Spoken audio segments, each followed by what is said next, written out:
کے خادم کی خدمت کیا کرتے تھے معاشی حالات کی وجہ سے، تو نماز کا ٹائم ہو گیا، وہ تو نہیں نماز پڑھتا تھا، یہ نماز پڑھتا تھا۔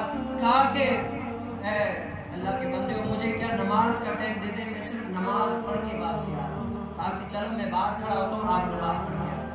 وہ جو ہی مسجد میں گزرتا ہے تو نماز پڑھنے شروع ہو جاتا ہے۔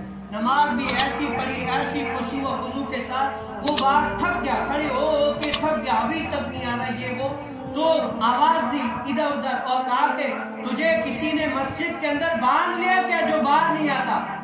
اتنی دیر کر دی مسجد کے اندر، تجھے کسی نے باندھ لیا کیا آ نہیں رہا؟ آخر باہر کیوں اندر باہر کیوں نہیں آتا؟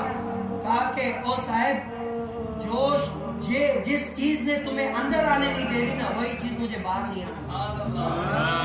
تمہاری چیز تمہیں اندر مسجد میں آنے دے رہی، میری محبت ایسی کہ مجھے مسجد سے باہر نکلنے کا جی۔ یہ تو ہر کسی کے فن کی بات ہے، ہر کسی سے محبت کی بات ہے کہ کوئی کس سے محبت کرتا ہے۔ ہم دیکھیں آج یہ جوان بھی یہ نہ سوچے آج ہے کل مر جائیں گے، کیونکہ میں نے دیکھے بہت سارے ایسے کفن، میں نے جنازے پڑھائے ایسے لوگوں کی دیکھیں جن کے اکلوتے بیٹے ہوتے ہیں، اکلوتی بیٹیاں ہوتی ہیں، وہ زاروں قطار رو رہے ہوتے ہیں، لیکن کیا جانے والے چلے جاتے ہیں، کسی کا نہیں چلے جاتے ہیں۔ تو آج یہ باری، آج اس کا اعلان ہو گیا، اس کا اعلان ہو گیا، اس کا اعلان ہو گیا، کل ہمارا بھی اعلان ہو گیا، فلاں یہ بھی مر گیا، فلاں اس کا بھی مر گیا، پھر ہمارا نام بتا کے میت رکھ دیں گے۔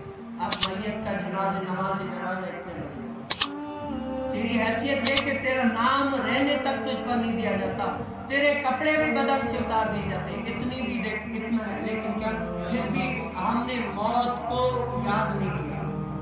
کیا کیا؟ موت کو یاد نہیں کیا۔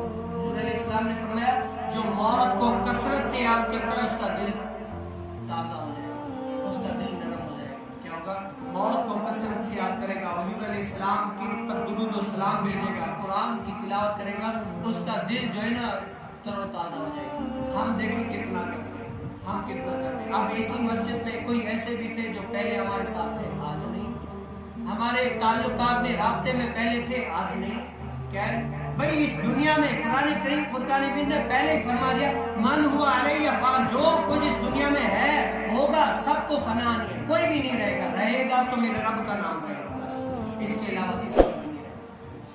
اللہ عز و جل سے دعا ہے کہ میں نے کہا سنایا اپنی پاک بارگاہ میں قبول مقبول فرمائے، کہ ہمیں اپنی پاک بارگاہ میں جھکتے اور توبہ کرنے کی توفیق نصیب فرمائے۔ آخر دعوانا